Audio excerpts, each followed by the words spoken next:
এই দেশ, এই দেশের মাটি, মানুষই আমার সবকিছু। কাজে আমি দেশের বাইরে যাব না। ভোরের আলো ফোটার আগেই পরবারে পাড়ি জমালেন বাংলার এক উজ্জ্বল নক্ষত্র।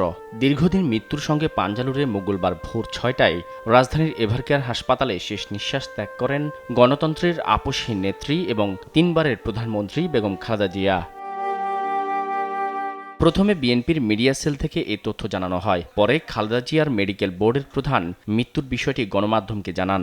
করার জন্য আমাদের আপ্রাণ চেষ্টা ছিল, বাট আমি মেডিকেল বোর্ডের পক্ষ থেকে আজ ভোর ৬টায় ৩০শে ডিসেম্বর ওনার মৃত্যু ক্লিনিক্যালি ডেড ঘোষণা করেছিলাম। সকাল ৯টায় এভারকেয়ার হাসপাতালে সংবাদ সম্মেলনে আসেন বিএনপির মহাসচিব মির্জা ফখরুল ইসলাম আলমগীর।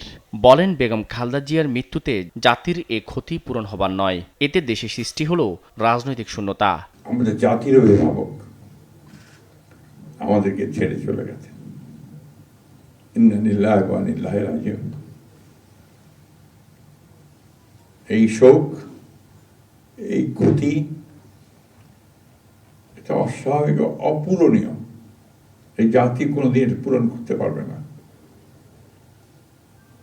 যে নেত্রী তার সারাটা জীবন জনগণের অধিকারের জন্য, কল্যাণের জন্য তার সমগ্র জীবনকে উৎসর্গ করেছিলেন, সেই নেত্রী দেশনেত্রী বেগম খালেদা জিয়া আমাদের মাঝে নেই। এটা আমরা যারা তার সহকর্মী এবং রাজনৈতিক কর্মী, আমরা এটা ভাবতে পারি না। বাংলাদেশের রাজনীতিতে একটা বিশাল শূন্যতা সৃষ্টি হলো। তাই নয়, পৃথিবীর গণতান্ত্রিক আন্দোলনে একটা বিশাল শূন্যতা সৃষ্টি হলো।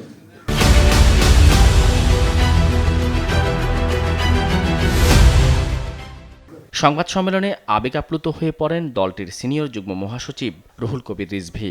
বলেন, মায়ের ছায়া থেকে বঞ্চিত হলো দেশ। এ সময় বিএনপির পক্ষ থেকে ৭ দিনের শোক ঘোষণা করেন তিনি। শোক এবং এই সংকট কাটিয়ে ওঠা খুব মুশকিল, এই ক্ষতি কাটিয়ে ওঠা জাতির জন্য খুব মুশকিল। এত নিপীড়ন সহ্য করে, এত চোখের সামনে সন্তানের লাশ দেখে শুধুমাত্র দেশ এবং মানুষ এবং গণতন্ত্রের জন্য কি অটুট বড়বল দিয়ে তিনি টিকে থেকেছেন দলীয় কার্যালয়ের মধ্যে বিভিন্নভাবে। তারপরেও কখন তার চোখে মুখে কোথাও তিনি দুর্বলতা বা করেছেন, এটা আমরা পাইনি। আজ তিনি পৃথিবী থেকে চলে গেলেন। খালেদা জিয়ার মৃত্যুতে রাজনৈতিক ও সর্বস্তরের মানুষের মাঝে নেমে এসেছে শোকের ছায়া। শোক জানিয়েছেন রাষ্ট্রপতি মোহাম্মদ শাহাবুদ্দিন এবং প্রধান উপদেষ্টা ডক্টর মোহাম্মদ ইউনূস। দীর্ঘদিন ধরে কিডনি, লিভার সিরোসিস সহ নানা শারীরিক জটিলতায় ভুগছিলেন বেগম খালেদা জিয়া।